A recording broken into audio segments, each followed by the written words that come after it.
Have you tried these things? No? Tibetan singing bowls.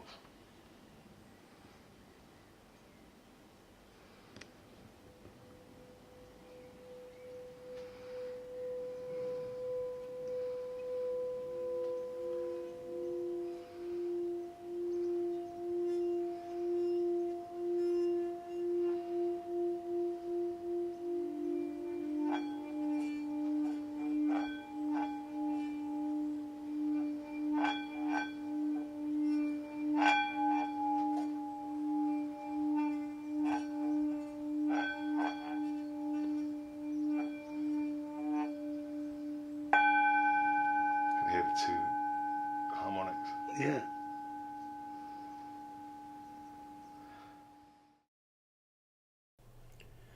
John, do you always start with clay?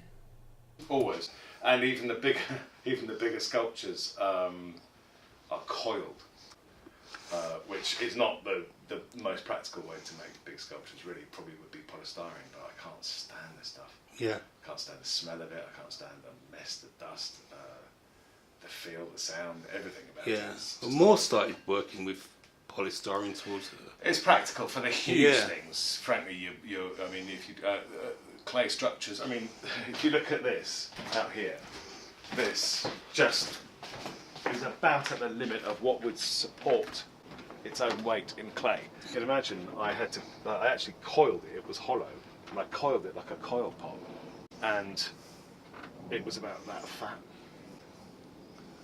And the one, I don't know if you've seen the one up there that's going to Portugal. Yeah. Actually leant forward, and it was in solid clay, so I had to have I've seen a photo of it, yeah. Yeah, but when I was making it, I had it just on the lifting. Is it then moulded and cast? What happens is, in fact, I'm going to take this one apart, but inside here, Right.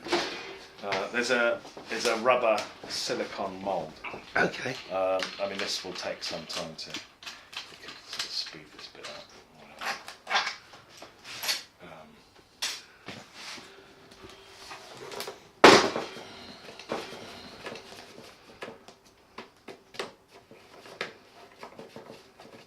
So the first stage, basically, when there's a clay, is that they pour rubber over the clay model. So they literally, like, with a jug, pour it over, and it's fantastic because it dribbles down. I've got some photographs, and it looks amazing. So, and then they build up the rubber. Usually got a seam in it somewhere so it can come off, but it's incredibly flexible stuff. Yeah. So flexible that it then needs the glass fibre resin jacket to support it, which is rigid, and that's why that's there. Basically, there's the rubber. That's the silicone rubber that's painted on, and then the first one is dribbled on, and then you can see it's that they put a much thicker glutinous mix on. Okay. That's quite pasty. Yeah. And they put these keys so that they can pop back in and locate. It's all very clever stuff. It's that's a skill in itself, isn't it? And then from this, you can either make a wax that's then made into a bronze, or you can make a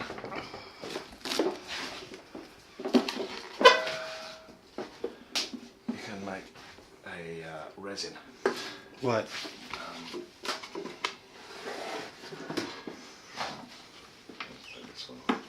Once they're back from the mould makers, do you then have to clean them up a bit? The more work you put into the finish of the original, the less subsequent work you will have to do. There'll always be a little bit of cleaning up, but the better quality the mould, the less cleaning up there is to do.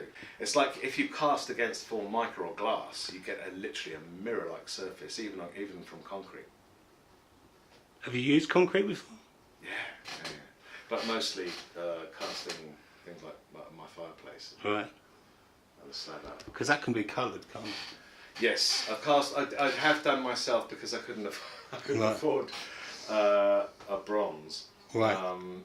I had my father. I cast my father in concrete that I put on the land in France, and it looks terribly grand. It makes it look very well. So what is this white stuff?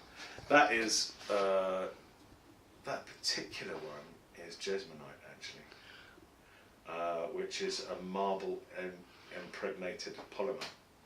Okay. And so you can, I don't know if you can catch on the camera, but you can see the occasional twinkle. Yeah.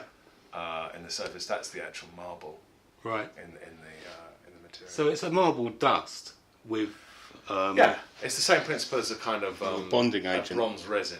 You know, where you impregnate the resin to such an extent with bronze powder that when you shine it back, the resin melts away and you're left with bronze pretty much. This was how the white thing was born. Yeah. It was when I was exhibiting this piece in the stockroom in Osborne Samuel, and a guy came in and said, "I'd like that in bronze, but I'd like it to look exactly like that." And it was plaster of Paris and plywood. And so the sheets of bronze have to be made from the sand casting process, because if you try to weld sheet bronze, it warps if you apply local heat. Yeah. So they had to sand cast the sides, but it is entirely bronze, and it's patinated white using bismuth, nitrate, and titanium dioxide. And a blowtorch? And a blowtorch. And a blowtorch. And a blowtorch. Yeah, so it's not painted. No. Although, I mean, it's just... The shame is that it does look painted. Yes, and yet so much effort's gone into... I know. Well, then again, no, if you look, it's got a very much more organic kind of surface to it. Right. There is that's the bismuth nitrate that takes it. I think it was Runway Kingdom who did Damien Hirst's, the big pregnant. Yeah. He gave me the recipe. And I like the white because it also shows detail. Yeah. Which is normally a nightmare, but I love the fact that it picks up everything. Yeah, it's well placed as well. That light is really nice. Which actually, if you were to do this in a verdigris, which is like similar to the lady out that sort of finish on the bronzes outside, I think you lose a lot of that sort of degree of detail. It's like this. Sure. The sort of level of detail on this one. This is Ben Wilson, the chewing gum artist. Yeah. That's also a bronze, but on a granite base. Patinated, right? But, so that one is called "To the Sleeper: The Waking Life is a Dream." Ooh. And is actually... Was that a product of a boozy night? That was the product of my I Ching being read by some old hippie when I was in my 20s, and that was the phrase I was left with. The predominant phrase was "To the sleeper, the waking life is a dream." That's my life's meditation. That's what it came out as, which is an interesting one. So actually, it made me interested in sculptures that have quite a sort of lengthy title. Yeah. For example, this one was designed to have a highly polished bronze disc onto which a spotlight is shone. So it would have a yellow circle of light, like that on it, and it was called "To the frog at the bottom of the well sees the world as a circle of light." That's profound. That sort of, this is mutual support. That was the maquette for the larger sculpture that was made for East Barnet School. Right. So that very much on a sort of educational theme. I mean, there are a few of them that I wouldn't have made for my normal portfolio. Sure. They're very much for an educational setting, whereas some of the latter ones, like Many Hands Make Light Work, for example, is a piece that I wanted to make, irrespective of whether it was for the school or not, to be honest. Yeah. It was the first of us. Well, I started off. I started off doing the very objective stuff. I mean, that's a portrait of Graham, little Graham from around the corner. Yes. And that's that one down there is the Emperor's New Clothes, basically. That's what the title is.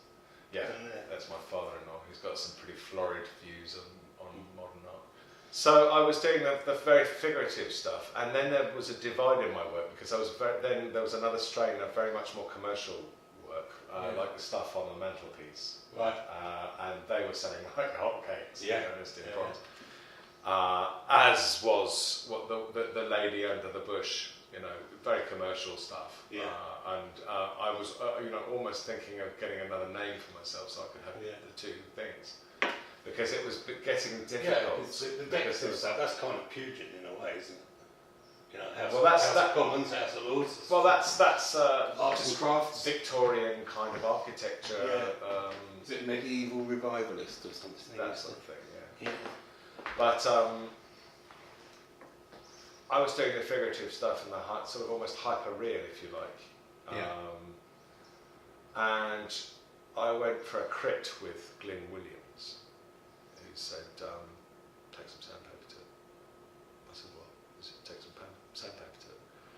He said, what you're doing is no different to what was being done in the Victorian era, really. I mean, he was quite brutal. Yeah. He said, you're not doing anything new, are you? With your work. Did that make you stop and think, or? Yes. Yeah. I've always enjoyed making quite a sort of broad spectrum of work, really. I don't like to be tied down too much to one thing. But I do have several themes I'm going to be revisiting. And that one of them is the experimentation through the materials. That's one very much. And another is the theme of making objects from parts of the body, like the many hands make light work. I think that's presented a very interesting theme that I would like to pursue and go back to in other forms. Yeah. So that's something I think we've got enough. John, thank you very much. Rabbiting on. Yeah, that's been brilliant. Thanks very much. Thank you. It's great. What's it all for?